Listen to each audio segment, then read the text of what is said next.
Hello friends, how are you? కొంతమంది friends call చేసి insurance గురించి చెప్పండి అని అడుగుతున్నారు. సో దాన్ని నేను 2 పార్ట్స్గా డివైడ్ చేశాను. ఒకటి హెల్త్ ఇన్సూరెన్స్ గురించి, అదేవిధంగా నెక్స్ట్ వీడియోలో లైఫ్ ఇన్సూరెన్స్ గురించి చెప్తాను. సో ఈ రోజు నేను ఈ వీడియోలో హెల్త్ ఇన్సూరెన్స్ గురించి ఎక్స్ప్లెయిన్ చేస్తాను.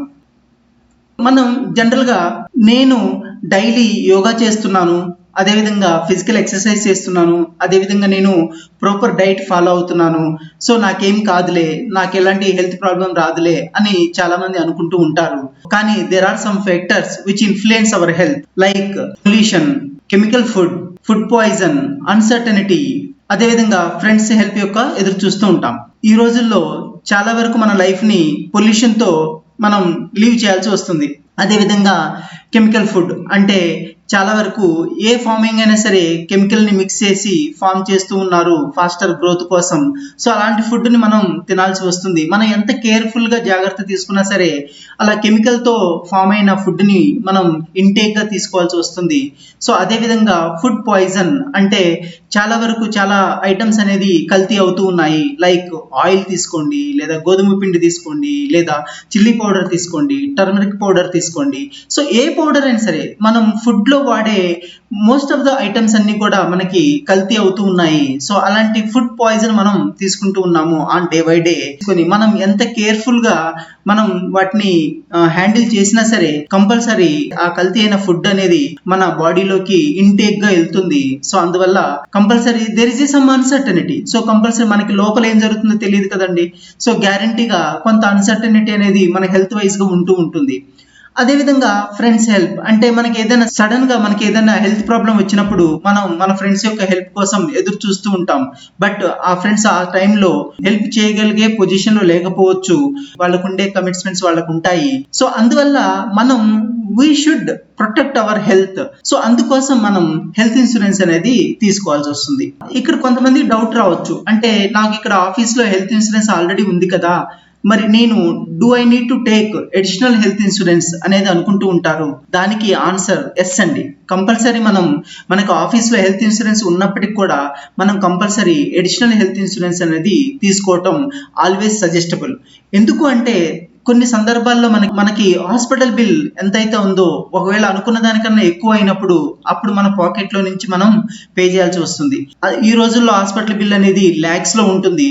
సో మనకు ఆఫీస్లో ఇచ్చేది మాక్సిమం అరౌండ్ 4 lakhs ఉంటుంది, లేదు ఇంకా అంతకన్నా అడిషనల్ గా మనం తీసుకున్నా సరే ఒక 5 lakhs 6 lakhs ఉంటుంది. సో అందువల్ల మనం వేరే అడిషనల్ హెల్త్ ఇన్సూరెన్స్ తీసుకోవడం అనేది చాలా బెస్ట్ అవుతుంది. సో ఎందుకు అంటే మనకి ఎక్స్ట్రా బిల్ అయినప్పుడు మనకి ఆ హెల్త్ ఇన్సూరెన్స్ అనేది యూజ్ అవుతుంది. అదే విధంగా మనం ఏదైనా జాబ్ చేంజ్ అయినా సరే ఒక కంపెనీ నుంచి ఇంకో కంపెనీకి మూవ్ అయ్యేటప్పుడు ఆ గ్యాప్ లో మనకి ఏమైనా అయినా సరే మనకి we need a health insurance. ఎందుకంటే మనం ఏ కంపెనీలో అయితే వర్క్ చేస్తున్నామో అది జాబ్ ఉన్నంత వరకే ఆ హెల్త్ ఇన్సూరెన్స్ అనేది అప్లికబుల్ అవుతుంది.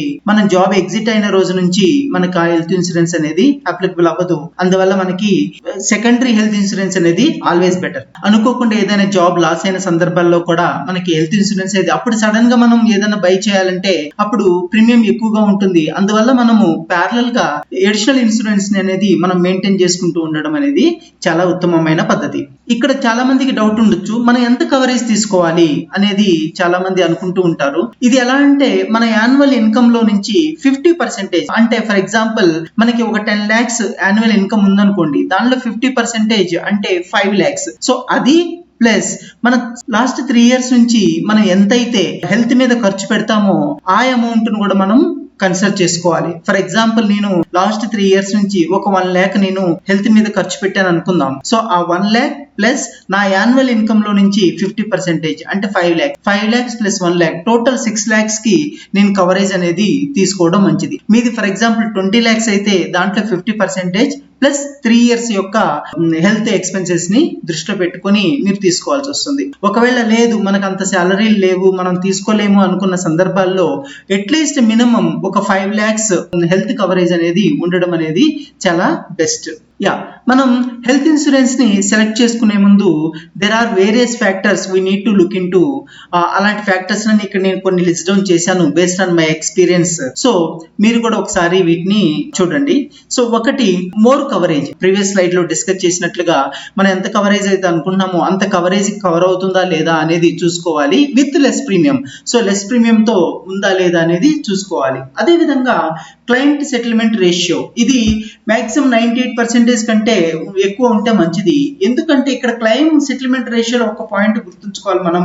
ఫర్ ఎగ్జాంపుల్, మీరు ఏ ఇన్సూరెన్స్ కంపెనీ అయినా సరే అది not only health insurance claim అండి, ఓన్లీ ఆ ప్రొడక్ట్ ని వాళ్ళు కన్సిడరేషన్ తీసుకోరు. ఎంటైర్ కంపెనీలో ఉన్న పాలసీలు అన్ని కూడా, దాంట్లో మనకి అమౌంట్ రిటర్న్ ఇచ్చే పాలసీలు ఉండొచ్చు, లేదా ఇంకా అదర్ పాలసీస్ అన్ని కూడా వాళ్ళు చేసి మొత్తం ఇన్ టోటల్ గా క్లెయిమ్ సెటిల్మెంట్ రేషియోగా చూపిస్తారండి.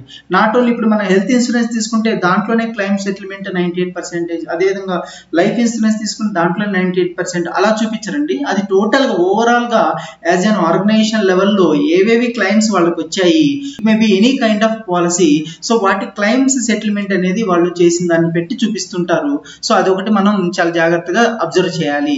అదేవిధంగా కంపెనీ యొక్క బ్రాండ్, సో ఆ కంపెనీ కొంచెం నేమ్డ్ కంపెనీయా కాదా అనేది కూడా మనం చూసుకోవడం మంచిది. అదేవిధంగా మనం కవరేజ్ తీసుకునేటప్పుడు మాక్సిమం ఫ్యామిలీ ఫ్లోటర్ తీసుకుంటాము. అంటే ఫ్యామిలీ ఫ్లోటర్ అంటే ఏంటంటే, ఇప్పుడు ఫర్ ఎగ్జాంపుల్ ఇంట్లో స్పౌస్, హస్బెండ్ అండ్ వైఫ్ ఉన్నారనుకోండి, అదేవిధంగా పిల్లలు ఉన్నారనుకోండి. సో ఒకవేళ హస్బెండ్ కి అయితే ఆ పాలసీలో నుంచి ఫర్ ఎగ్జాంపుల్ 4 lakhs పాలసీ ఉంటే, సో హస్బెండ్ కి ఏమైనా అయినప్పుడు ఒక 2 lakhs ఖర్చు అయింది అనుకుందాం. సో ఆ 2 lakhs దాంట్లో నుంచి కన్జ్యూమ్ అవుతుంది. అదేవిధంగా నెక్స్ట్ టైం ఏమైనా పిల్లలకు లేదా వైఫ్ కు అయినప్పుడు ఆ రిమైనింగ్ అమౌంట్ అదర్ పీపుల్ కి వాళ్ళు దాన్ని స్ప్రెడ్ చేస్తూ ఉంటారు. సో అంటే ఇప్పుడు 4 lakhs నుంచి 2 lakhs హస్బెండ్ ఖర్చు అయినప్పుడు రిమైనింగ్ 2 lakhs అనేది ఇద్దరు వైఫ్ కో లేదా పిల్లలకో ఆ ఇయర్ లో, ఆ పర్టికులర్ ఇయర్ లో యూజ్ చేసుకోవడానికి మనకి ఫ్లోటింగ్ అనేది ఉంటుంది. దాన్నే ఫ్యామిలీ ఫ్లోటర్ అంటారు.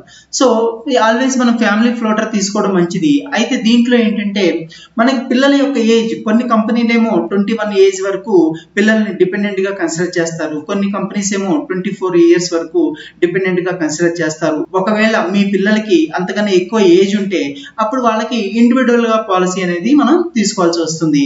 సో ఇలాంటివన్నీ మనం చూసుకోవాలి. అదేవిధంగా మన పేరెంట్స్ కి మరి కవర్ అవుతుందా లేదా. ఆఫీస్ లో ఇచ్చేది కొన్ని కంపెనీస్ లో ఏంటంటే పేరెంట్స్ కి ఇవ్వరు, ఓన్లీ హస్బెండ్ అండ్ వైఫ్ పిల్లలకి ఇస్తారు. ఒకవేళ పర్సన్ అన్మ్యారీడ్ అయితే కనుక పేరెంట్స్ కూడా కన్సిడర్ చేస్తూ ఉంటారు.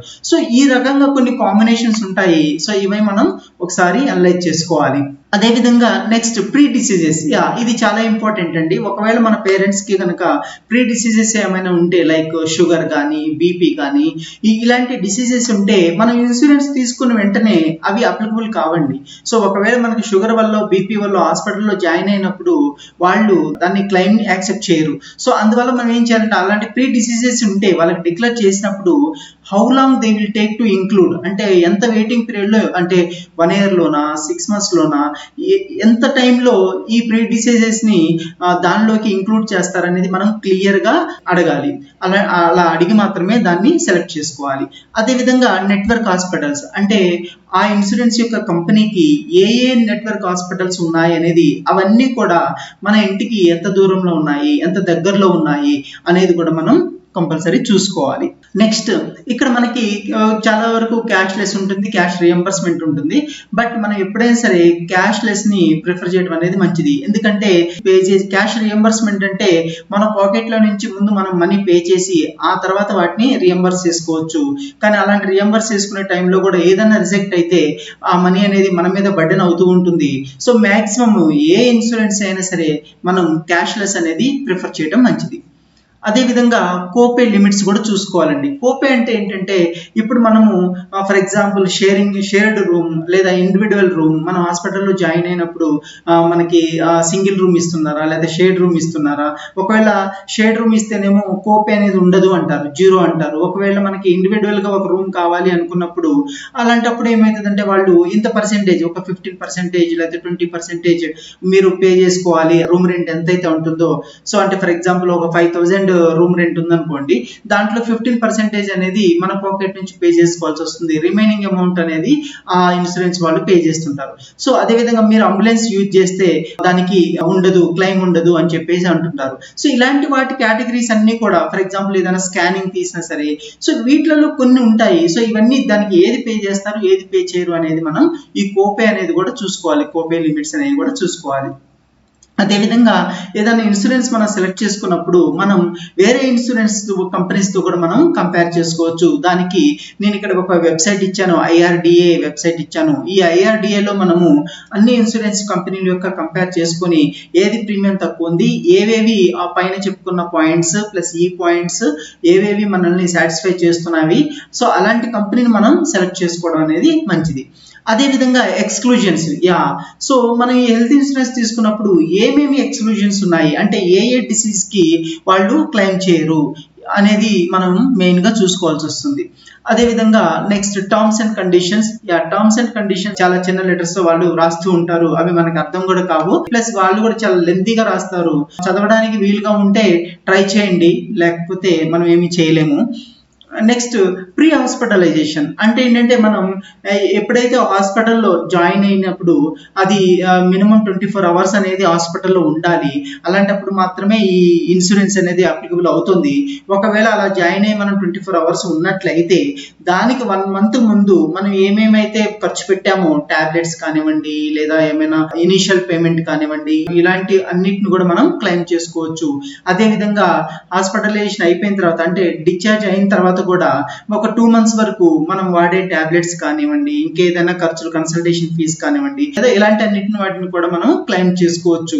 అవి కూడా చూసుకోండి. అదే విధంగా మనకి 24/7 సపోర్ట్ అనేది ఉండాలి. ఎందుకంటే మనకి ఏ రోజు మన హాస్పిటల్లో ఏ టైంలో జాయిన్ అవుతాం తెలియదు కాబట్టి ఆ ఇన్సూరెన్స్ అనేది 24/7 అనేది అవైలబిలిటీ ఉందా లేదా అనేది కూడా మనం తెలుసుకోవడం మంచిది.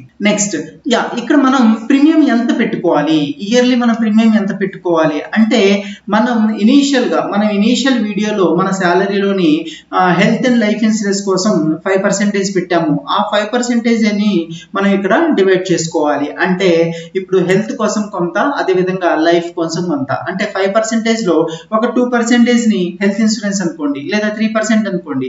సో 3% హెల్త్ ఇన్సూరెన్స్ అయితే ఒక 2% లైఫ్ ఇన్సూరెన్స్.